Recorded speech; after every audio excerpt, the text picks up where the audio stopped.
Nesa, dan hari ini aku masih akan cerita soal nabung dan tentang membeli rumah. Di video aku sebelumnya aku udah pernah nyeritain bagaimana aku nabung untuk beli rumah. Lalu apa yang aku akan ceritain hari ini?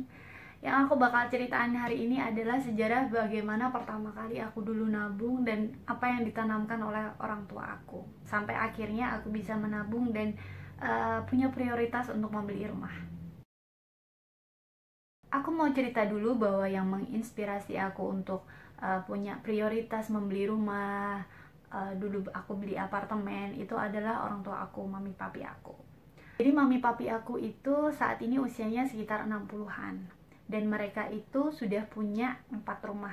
Yang 2 rumah itu terdiri dari 2 kafling. Jadi kalau di total itu mami papi aku punya 6 kafling rumah. Apakah mereka kaya raya, apakah mereka pengusaha, atau mereka pekerjaannya luar biasa? Enggak juga. Mami papi aku memiliki pekerjaan yang bagus dan hidup kita berkecukupan. Aku bersyukur ya mereka memiliki karir yang bagus, tapi mereka sama sekali bukan yang kaya raya atau bagaimana, enggak. Karena aku lihat juga dari mami papi aku dibandingkan dengan teman-temannya yang seusia dia dan juga memiliki pekerjaan yang sama lah, itu tidak seperti mereka. Padahal kalau dipikir kan penghasilan mereka tidak akan jauh berbeda. Tapi kenapa mami papi aku memiliki aset yang bermacam-macam sementara teman-temannya ya punya aset tapi mungkin tidak seperti mereka? Karena mereka mengelola keuangannya dengan baik dan juga menabung dengan baik. Namanya penghasilan dan juga rezeki itu semuanya dari Allah ya. Tapi namanya pengeluaran itu kita yang mengatur. Kita bisa menentukan uang kita tuh untuk apa. Aku ingat banget mami papi aku itu hidupnya sehari-hari sederhana. Tapi untuk hal-hal yang penting itu dia sangat prioritaskan. Contohnya waktu SMP dan SMA, teman-teman aku itu setiap hari uang sakunya tuh 5.000. Tapi kalau aku seberadik itu kalau dihitung itu hanya 2.000-an per hari. Tapi apakah kita susah? Apakah kita nggak bisa makan? Apakah kita kelaparan? Enggak juga. Kita hidupnya enak-enak aja. Bahkan saat itu aku merasa masih menjadi orang yang beruntung karena tiap weekend mami papi masih ngajakin kita ke mall, kita masih bisa jalan-jalan, kita masih bisa makan enak. Tapi kalau weekend aja, tapi kalau sehari-hari kita makannya biasa aja. Jadi aku tuh sadar banget bahwa orang tua aku itu punya prioritas pada hal yang penting seperti ya aset rumah itu tadi, kemudian juga pendidikan. Aku seberadik itu semuanya disekolahin sampai S2 oleh mami papi aku. Dan setelah aku dewasa seperti ini, aku sadar banget bahwa investasi paling besar itu adalah pada pendidikan. Dan yang kedua, yaitu tadi pada rumah atau tanah, seperti itu. Lalu buat apa punya 6 rumah kalau nggak dipakai juga? Toh yang dipakai cuma 1 kan. Kita mungkin nggak bakalan tahu gimana manfaatnya punya aset kalau kita tuh belum dikasih cobaan sama Allah ya.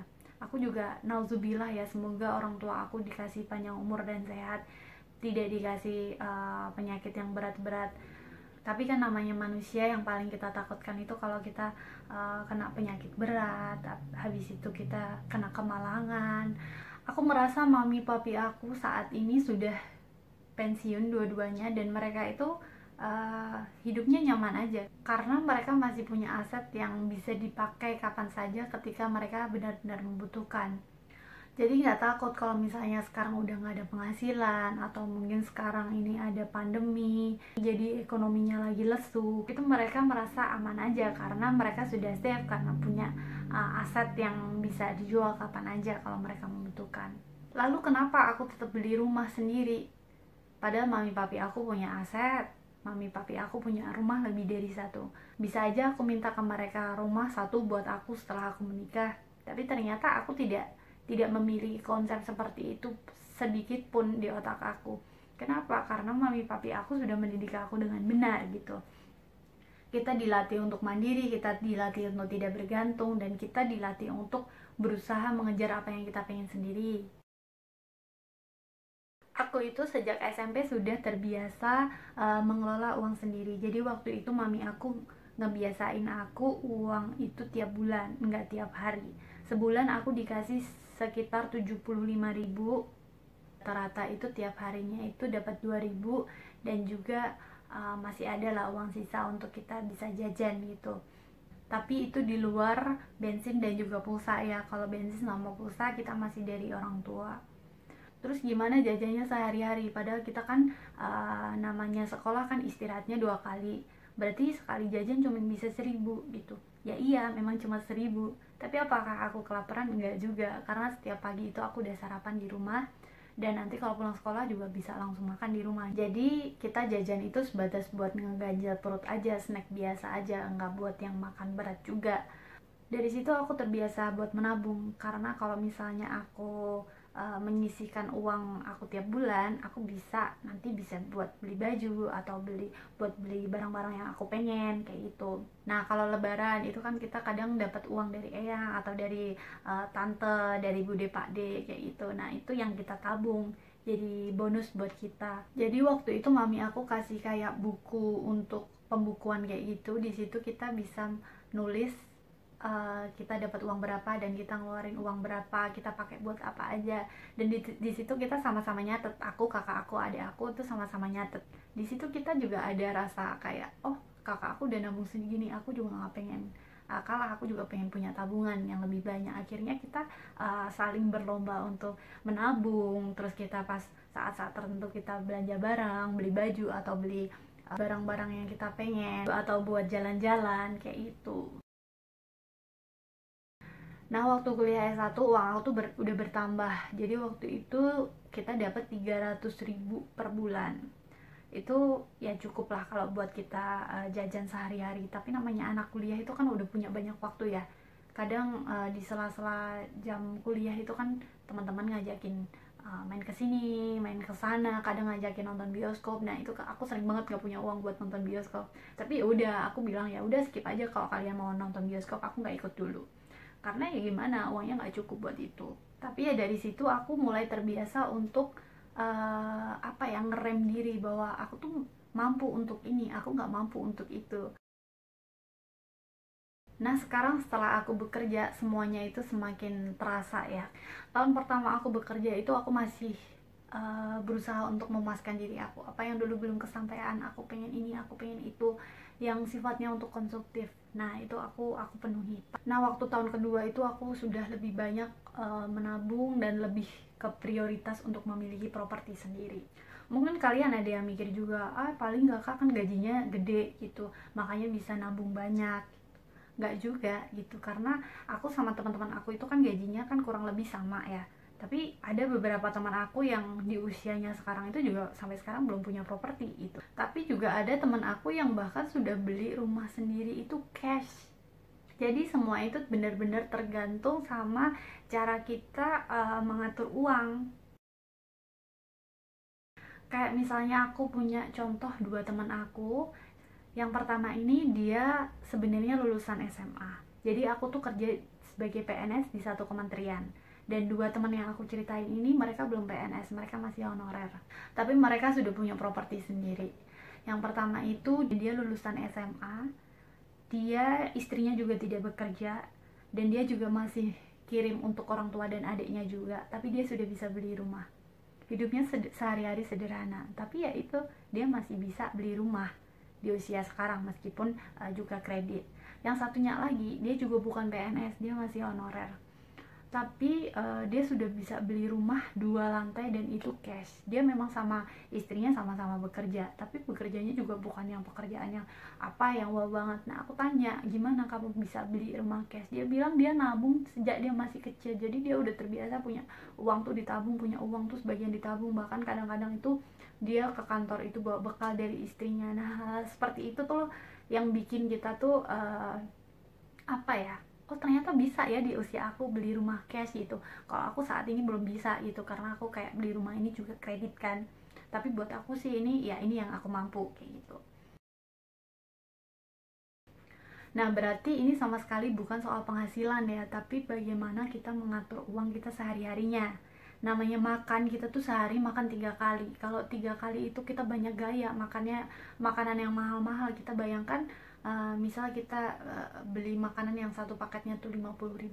Padahal buat orang-orang yang hidupnya sederhana, itu 50.000 tuh bisa buat makan satu keluarga selama 1 hari, 3 kali makan gitu loh.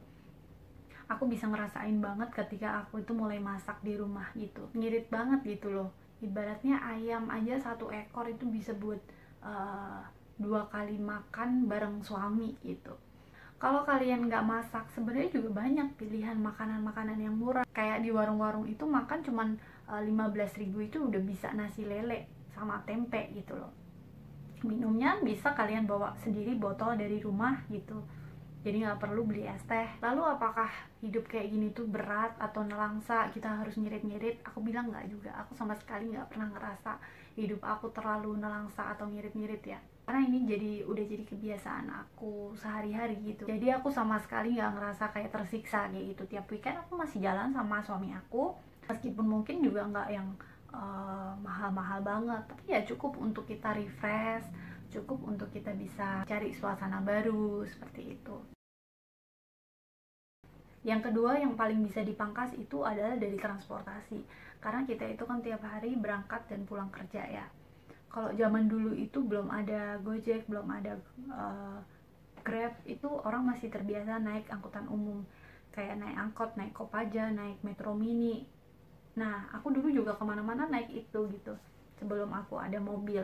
3.000 itu udah bisa jalan jauh. Coba sekarang, anak sekarang kan manja-manja jadinya, gara-gara ada Gojek, ada Grab gitu. Ya udah sih, tambah 5.000 kita bisa kok naik ini Gojek gitu, makanya pilih Gojek. Padahal kalau biasanya ke kantor itu bisa cuman 3.000 karena naik angkot, ini berubah naik Gojek 10.000 ke kantor. Memang cuman beda 7.000, memang cuman 10.000 aja, tapi kalau itu dikalikan 2 tiap harinya, kemudian dikali 30 hari, itu kan lumayan gitu. Belum lagi kalau kalian jalan-jalan keluar ke sini ke sana, naiknya juga Gojek, naiknya juga Gokar, banyak manja, ya pastinya dompet jadi kebobolan gitu.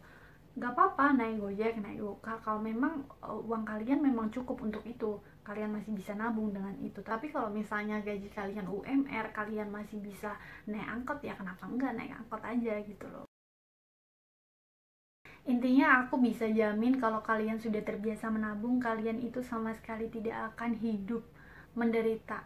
Aku bisa jamin karena aku sendiri sudah ngalamin ya. Aku masih bisa jalan-jalan yang nyaman, jalan-jalan yang enak, ngerasain hotel-hotel yang enak juga. Di situ juga masih bisa beli barang-barang yang branded, itu masih bisa.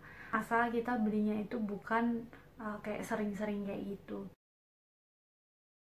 Ada orang yang memiliki pergaulan yang salah gitu.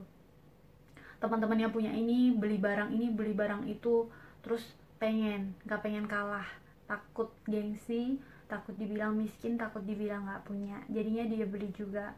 Akibatnya apa? Gak pernah merasa puas gitu. Temennya beli apa, si ini beli apa, kita juga beli, si itu beli apa, kita pengen nyanyiin lagi.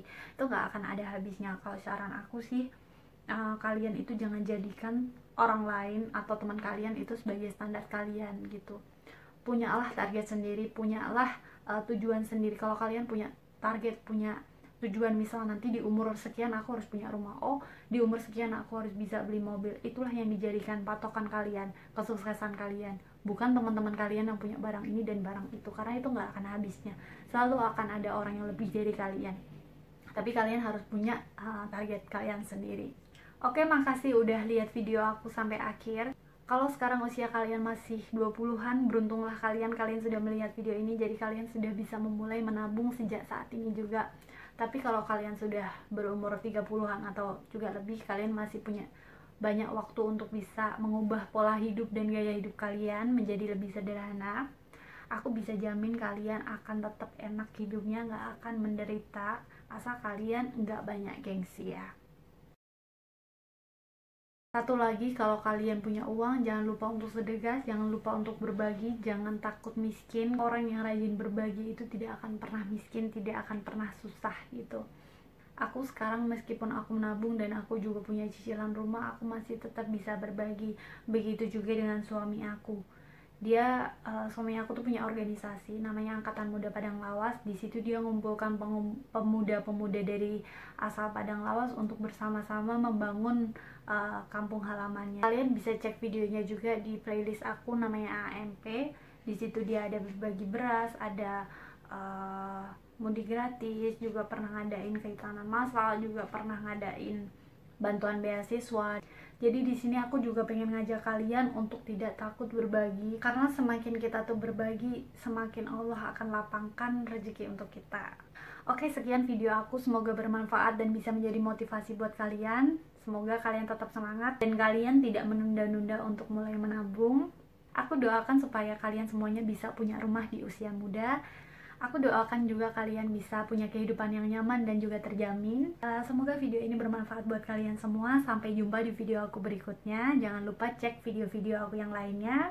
Dan jangan lupa dukung channel ini dengan subscribe. Terima kasih, bye.